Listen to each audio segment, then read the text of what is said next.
প্রধান উপদেষ্টার সফর সঙ্গী হিসেবে নিউ ইয়র্কে যাওয়া দুজন পলিটিক্যাল লিডারের এক ধরনের হেনস্থার মুখে পড়া নিয়ে বেশ আলোচনা চলছে। আমরা জানি প্রধান উপদেষ্টা 6জন রাজনীতিবিদকে সাথে নিয়ে গেছেন, 3টা দলের 2জন করে। কিন্তু আমাদের সামনে যে ভিডিওটা এসছে সেখানে 2জন রাজনীতিবিদ হেনস্থার শিকার হচ্ছেন বলে দেখা যায়। একজন একটু বেশি, একজন সেই তুলনায় কম, জনাব মির্জা ফখরুল ইসলাম আলমগীর এবং জনাব আখতার হোসেন। ওনাদের সাথে একই সাথে জনাব তাহের জামায়াতের ছিলেন, তিনি সেই অর্থে তেমন কোনো সমস্যা ফেস করেননি। নানামুখী মন্তব্য আছে, নানামুখী আলোচনা সমালোচনা আছে, আমরা সেগুলো নিয়ে একটু কথা বলতে চাই। কিন্তু তার আগে আমার কাছে প্রাথমিক যে স্টেটমেন্ট, ভিডিওটা দেখার পর আমার ভীষণ ভালো লেগেছে। কেন ভালো লেগেছে সেটা পরের দিকে বলছি। আমরা ভিডিও থেকে কতগুলো ফাইন্ডিং পেতে পারি। ফাইন্ডিংগুলো কী কী?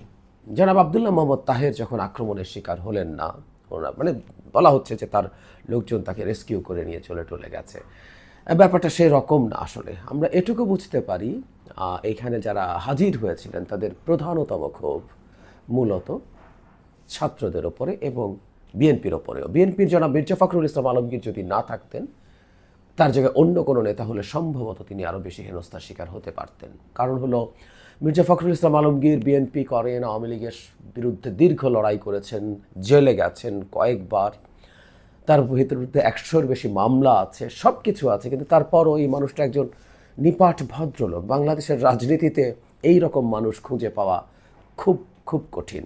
আমি আওয়ামী লীগের সময় প্রায় বলতাম আওয়ামী লীগের লোকজনকে যে আপনাদের জেনারেল সেক্রেটারি আর বিএনপি জেনারেল সেক্রেটারিকে পাশাপাশি রাখেন, তাহলেই বোঝা যাবে পরিস্থিতি কি, এই দেশের কোন দল কেমন আছে। যাই হোক, তারপরও তাকে বেশ হেনস্থা করার চেষ্টা করা হয়েছে। বিএনপির উপরে ক্ষোভ আছে, আক্তারের উপরে তো হয়েছে, আক্তারের কথায় আসছি। জামায়াতের উপরে হয়নি মানে এটা হয়তো বোঝা যায় বা আমরা এইভাবে ইন্টারপ্রিট করতে পারি, জামায়াতের উপরে অন্তত ততটা ক্ষোভ আওয়ামী লীগের এখন নেই। এটার কারণ কি, কেন হতে পারে, সেটা নিয়ে আরেক আলোচনা। জনাব আক্তারের ওপরে ভীষণ ক্ষোভ ছিল, তার গায়ে ডিম মারা হয়েছে, তার পিঠে একটা ডিম ভাঙা হয়েছে, সেটা অন্তত আমাদের ভিডিওতে চোখে পড়েছে। তার পেছনে স্লোগান দেওয়া হচ্ছে। আমি বহুবার একটা কথা বলেছি, শেখ হাসিনার প্রধানতম ক্ষোভ মূলত এই ছাত্রদের ওপরে, ছাত্র সমন্বয়কদের ওপরে। তিনি 5 আগস্ট পরবর্তী সময়ে যতবার বক্তব্য দিয়েছেন ততবার এদেরকে আলাদা করে কথা বলেছেন। বিরুদ্ধে যারা সব রাজনৈতিক দল সম্পর্কে বলেছেন, নেতা সম্পর্কেও বলেছেন। সাম্প্রতিক সময় তিনি তারেক রহমানের উপরে তীব্র ক্ষুব্ধতা দেখাচ্ছেন, কিন্তু শুরু থেকে তিনি ক্রমাগত ছাত্রদের উপরে, সমন্বয়কদের উপরে তার ক্ষুব্ধতা জানিয়েছেন, দেখিয়েছেন। সুতরাং তারা টার্গেটে পরিণত হবেন, এটা খুব স্বাভাবিক। শেখ হাসিনার লোকজন যেখানে পাবে সেখানে তাকে ঝামেলা করার চেষ্টা করবে। গোপালগঞ্জে এনসিপি যখন গিয়েছিল, একই ঘটনা আসলে তখন ঘটেছে। সেটা এনসিপি না, মূলত গণঅভ্যুত্থানে যারা সমন্বয়ক ছিলেন তাদের উপরে ক্ষোভ উগরে দেওয়ার চেষ্টা হয়েছে। এ আলাপ আসছে এবং এটা খুবই লজিক্যাল। সেটা হচ্ছে, এখানে সরকারি দল মানে সরকার তার সাথে যে সফর সঙ্গীদেরকে নিয়ে গেলেন বাংলাদেশের রাজনীতিবিদদের, তাদের জন্য যথেষ্ট নিরাপত্তার ব্যবস্থা সরকার কেন করতে পারেনি? এটা খুবই ভ্যালিড প্রশ্ন, কোনো সন্দেহ নেই। এই ধরনের ঘটনা যেহেতু ঘটছে ক্রমাগত, যেন মাহফুজ আলমের ওপরে রিপিটেডলি হয়েছে, প্রেস সেক্রেটারি শফিকুল আলমের ওপরে হয়েছে, ডক্টর আসিফ নজরুলের ওপরে হয়েছে। প্রথম মানে ডক্টর আসিফ নজরুলের ওই ঘটনার পর যদি খুব কঠোর ব্যবস্থা নেওয়া হতো তাহলে এই জিনিসগুলো ক্রমাগত ঘটে যেতে পারতো না। কিন্তু এই রিসেন্ট টাইমেই যখন যেন মাহফুজ আলমের ওপরে ঘটনা ঘটছে, তারপরও আমেরিকাতে এই ধরনের ব্যবস্থা কেন নেওয়া হয়নি, এটা একটা সিরিয়াস প্রশ্ন। এবং এটা অক্ষমতা, এটা দুর্বলতা। এটা নিয়ে সরকারের আসলে কনসার্ন হওয়া দরকার এবং যারা এর জন্য, এই অবহেলার জন্য দায়ী, তাদের বিরুদ্ধে ব্যবস্থা নেওয়া দরকার।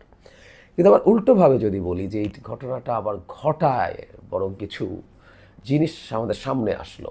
একটা তো খুব চিরায়ত, সেটা হচ্ছে আওয়ামী লীগ যেখানে আমাদের যে কাউকে, আমাদের বলতে আমরা গণঅভ্যুত্থানের শক্তিগুলোর কথা বলছি, ব্যক্তির কথা বলছি, যার বিরুদ্ধে কোনো রকম কোনো আক্রমণের চেষ্টা করবে সেটা চোখ বন্ধ করে আমাদেরকে ঐক্যবদ্ধ করে দেবে।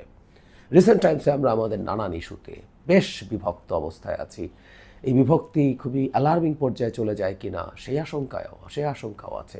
কিন্তু এর মধ্যেই যখন আওয়ামী লীগ এরকম ঘটনা ঘটাচ্ছে, এটা আমাদের সলিডারিটি, আমাদের ঐক্য অনেক বাড়িয়ে দেয়, দিচ্ছেও। আমি দেখছি ফেসবুকে সবাই দাঁড়িয়ে পড়ছেন সবার সাথে। যে কারণে আমি আসলে খুশি হয়েছি বা সেই প্রসঙ্গটায় আসি, মানে আমার না আওয়ামী লীগের অসহায়ত্ব দেখতে খুব ভালো লাগে। আমি এই ভিডিওতে অসাধারণ অসহায়ত্ব দেখেছি আওয়ামী লীগের। আক্তারের শরীরে ডিম মারা হয়েছে, সেটা নিয়ে তাদের যে কি উচ্ছ্বাস, তার শরীরে একটা ডিম লাগানো গেছে, পচা ডিম লেগেছে। মানে আপনারা ভিডিওটা দেখলেই দেখবেন, যারা ভিডিও করছেন তারা স্লোগান দিচ্ছেন, তারা উচ্ছ্বাস প্রকাশ করছেন।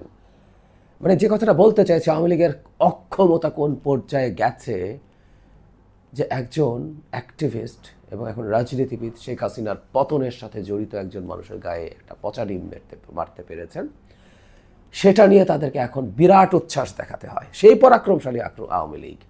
বলা হতো শেখ হাসিনার ইচ্ছে ছাড়া গাছের পাতাও নড়ে না।